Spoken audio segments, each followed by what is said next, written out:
I believe that the way to gender equality is through public speaking. What does that mean? Listen into this episode of the Speaking Your Brand podcast. More and more women are making an impact by starting businesses, running for office, and speaking up for what matters. With my background as a TV political analyst, entrepreneur, and speaker, I interview and coach purpose-driven women to shape their brands, grow their companies, and become recognized as influencers in their field. This is Speaking Your Brand, your place to learn how to persuasively communicate your message to your audience.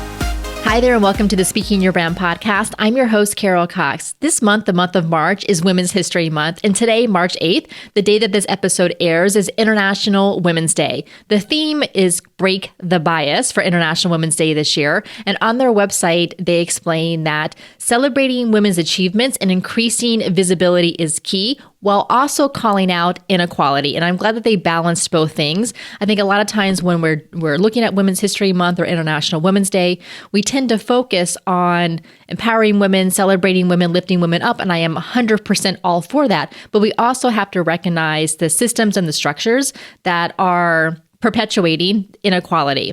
And what are the things that we can do to advance women's leadership and advance gender equality? So that's what I want to talk about in the episode today. What I'm sharing with you is the premise of the book that I'm working on. If you've been listening to the podcast for the past few months, you know that I'm currently working on a book proposal, which will eventually, of course, turn into me writing the entire book. So I really want to share with you on this podcast along the way during this year the ideas that I'm working on, because it helps me to literally talk them out loud in addition to writing them on the page. And also, I would love to get your feedback, whether it's from the post that I do on LinkedIn regarding the episodes that I'm sharing, or if you ever want to just send me an email about what you're learning on the podcast. I always love to hear from you. My email is carolcox@speakingyourbrand.com. Now, let's get on with the show. What if I told you that the key to being more confident is not what you've been told in the myriad of women's leadership and personal development books that you've read? And I've read a lot of them, and you probably have too. Well, at least it's not the whole story. Sure, what those books have taught you and have taught me about getting clear on your goals, asking for what you want, taking action, and striking a power pose in the bathroom, I have definitely done that, before an important event are helpful. But they stop short of what's critical for building true and lasting confidence. These books tiptoe around it by encouraging us to speak up and to raise our voices. But the advice is generally limited to asking for a promotion, contributing ideas at a meeting, or pointing out unequal treatment at work. What these books miss is that the act of public speaking, the right to have a public voice and safe access to the public sphere, is what fundamentally shapes our individual identity and who we can become as leaders, as change makers, and as citizens. For way too long, those rights and privileges were restricted to white men. In our patriarchal society, the dominant gender, men, and race, white, limited access to speaking in public to themselves. Why? What was the big deal about women and non-white people speaking? Because by its very nature, the act of public speaking conveys authority, credibility, influence, and power. It can change and has changed the world. When you think of a public speaker, who comes to mind? Close your eyes for a moment if you're not driving, and what's the image that pops into your mind? Is it a charismatic figure holding court on stage to his enthralled audience of hundreds or thousands of people? Is it a politician trying to persuade voters with his carefully crafted stump speech? Is it an executive hoping to rally his employees at the organization's annual conference?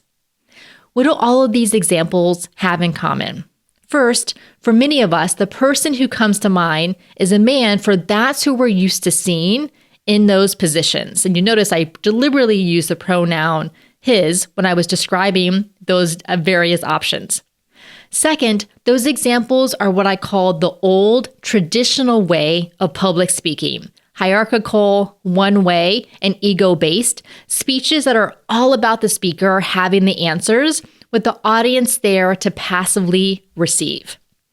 But there's a new and different way we can approach public speaking, one that's inclusive, two-way, collaborative, and relational, with speeches that ask the big questions that need to be asked and encourage audiences to be part of the experience.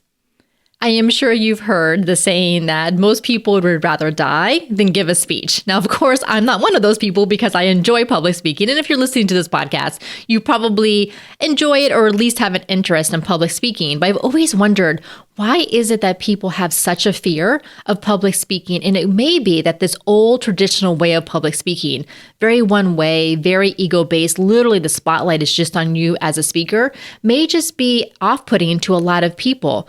Whereas if we think about this new approach to public speaking, one that's inclusive, collaborative, and relational, perhaps more people, including more women, would be interested in being public speakers. The other reason I think a lot of women have a fear of public speaking is not necessarily because of them as individuals, but because of the generations of women that came before them. For centuries and millennia, women were silenced. They were not seen as or allowed to be public speakers. Until the early 20th century, just about 100 years ago, with the suffragists who took to the streets and the podiums to make the case for the right to vote for women, well, at least for white women, women were rarely allowed to address the public. And when they did, they could be arrested or at the very least heckled off the stage. Why were women silenced for so long? Simply put, we live in a patriarchal society that has privileged men over women and white men over everyone else. Anything that seeks to disrupt this hierarchy is seen as dangerous, which includes speaking up and speaking out.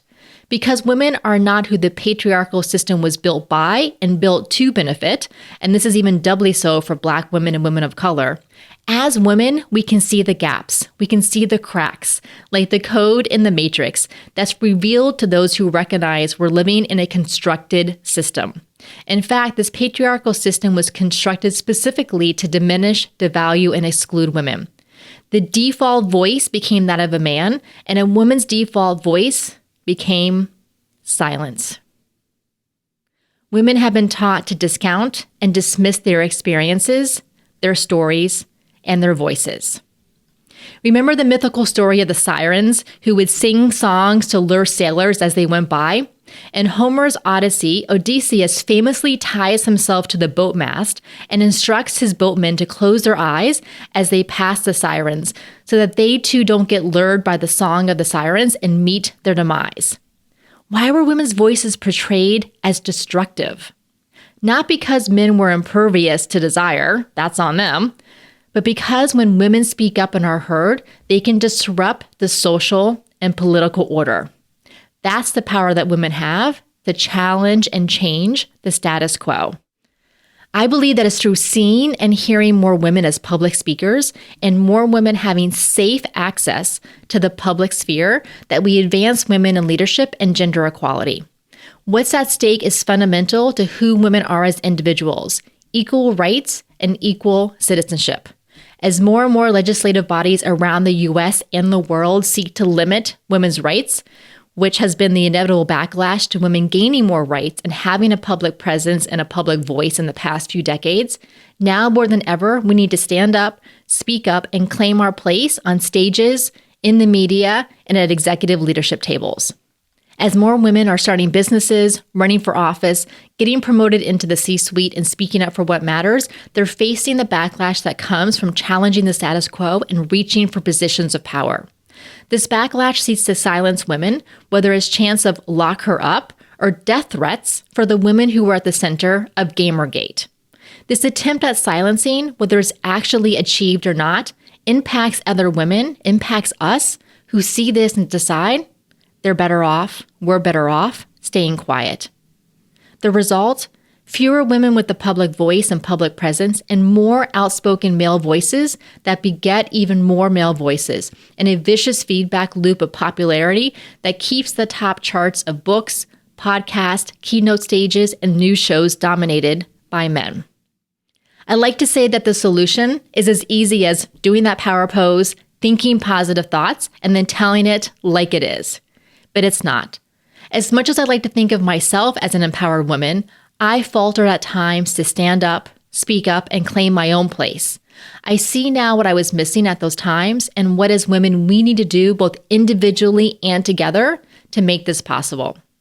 From my background in politics and on TV, to my studies of women's history, to the public speaking coaching work I do with women entrepreneurs and professionals of speaking your brand, I've experienced and witnessed the confidence and the transformation that comes from women becoming public speakers, as well as the sexist criticism and backlash that too often results from women having a public voice. This is why I believe we need a new feminist model for public speaking so that we can truly advance gender equality. Here's what you can start doing now. Number 1, listen to more women's voices. Take a look at the podcasts that you listen to, the audiobooks that you listen to, the reporters and journalists that you follow. How many of them are women? If you find an imbalance, then seek out women hosts and start following them and listening to them. We did a challenge back a couple of years ago called Choosing Women's Voices. You can still sign up for the challenge. It's 5 days of emails that you receive to take a look at podcasts, books, TV shows, etc.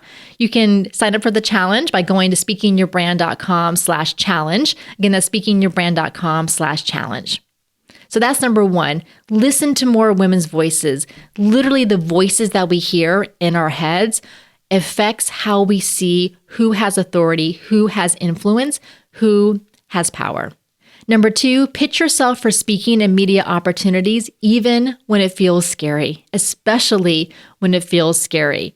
When I first started doing public speaking and going on TV, it felt scary. It felt nerve-wracking. I was definitely nervous. I promise you, it gets easier the more you do it, and we need more women out there pitching themselves and going on stages, going on the media, and whether it's virtual or in person. Number 3, recommend other women, especially Black women and women of color, for speaking and media opportunities. Lift up those other women, suggest them for panels, suggest them for events and conferences, either where you're speaking or perhaps you're not available to speak and the event organizer reached out to you. Recommend another woman, again, especially Black women and women of color who don't necessarily always get those same opportunities. And number 4, build your support system. I talked about this in last week's episode on how I found and used my voice and how critical having a support system is when you're putting yourself out there with a public voice and with the criticism and backlash that may result from it. This is why I created our Thought Leader Academy and our Advanced Catalyst Collective programs to give women entrepreneurs and professionals like you a place to work on your thought leadership message, create your signature talks, and put yourself out there in a bigger way. You can get all of the details about our Thought Leader Academy and apply today by going to speakingyourbrand.com/academy. Again, that's speakingyourbrand.com/academy. In the next few episodes of this podcast, you're going to hear from some of the women who've recently graduated from our Thought Leader Academy. If this episode resonated with you, I would love it for you to share it with a friend. You can text them the link right from the podcast app that you're listening on. And also you can share it on social media. I hang out on LinkedIn. You can find me. There's a link in the show notes to my LinkedIn profile or do a search for Carol Cox on LinkedIn. Until next time, thanks for listening.